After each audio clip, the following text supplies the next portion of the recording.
Hi everyone, Andrea Vall, co-author of Facebook Marketing All-in-One for Dummies. And my friend Brad asked me a question about how he should maximize his content on social media. He wanted to know how he could get more visibility for his content and more engagement. Should he post a video? Should he post a blog post? Should he post a video within a blog post? Should it be on Facebook, on YouTube, on LinkedIn? And the answer is kind of all of it. Yes, yes, do all of that. If you really want to maximize your visibility, you should be posting in several places. And I believe there is a really good order to post this in to maximize your time, first of all, maximize that content, and get a really good benefit with engagement and SEO on your blog. So here's the way I suggest doing it. First of all, you want to make a video, and I typically make a pretty short video, under 5 minutes, but it depends on your content.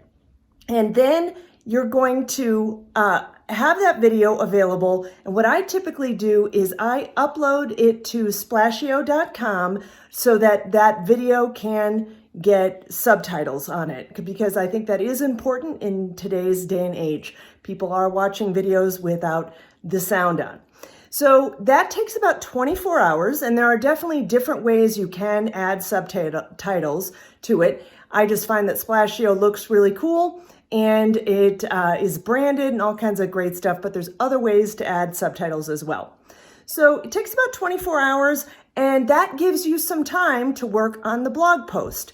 So I usually expand on the points I've made in the video in my blog post, and I add things like maybe some screenshots or images or things like that to fill out the blog post a little bit more, knowing that I will also be adding the video into the blog post. So when the video comes back, then what you're going to want to do is you're going to want to upload it to all the different sites. You're going to upload it to Facebook, your Facebook page. You're going to upload it to LinkedIn. Typically, I'm uploading it to my LinkedIn profile. And you're going to upload it to YouTube and wherever else you might be participating out there. In the post description for that video, you're going to put the link back to your blog post in that post so that people can go to your blog post and get more information there.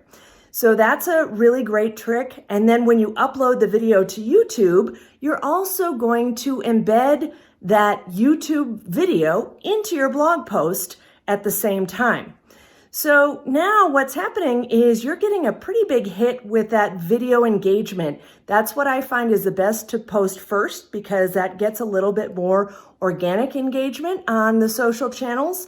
You're getting a good hit with that, and it's directing traffic back to your blog post. Now, the next thing you're going to do is do things like share that video maybe from your Facebook page to your profile. You might invite a few particular friends who have a good audience to share your video if it's appropriate for their audience. And then you're also going to email out your blog post to your list to let them know about it, which then gives you a good SEO hit right there. So that's all the strategy I use. And then later, of course, I'm going to go ahead and post the link to my blog post a few more times on social channels. So again, that gets more engagement, getting people to see that content. They'll also see the video within there. And I might also boost that video on Facebook, typically, is where I'm boosting my video to my warm audience. Again, that's just driving up the video views, getting more engagement there. And the link back directs people back to my blog post. So it feels like a lot. I know it sounds like a lot, but when you get it down to a system, it really doesn't take that long. And in fact, I'm just making this video right now, just like I'm doing, answering a question. I'm going to turn this whole thing into a blog post so that I can maximize this content. All right, everyone. Hope that was helpful. Hope that helped, Brad. Talk to you again soon.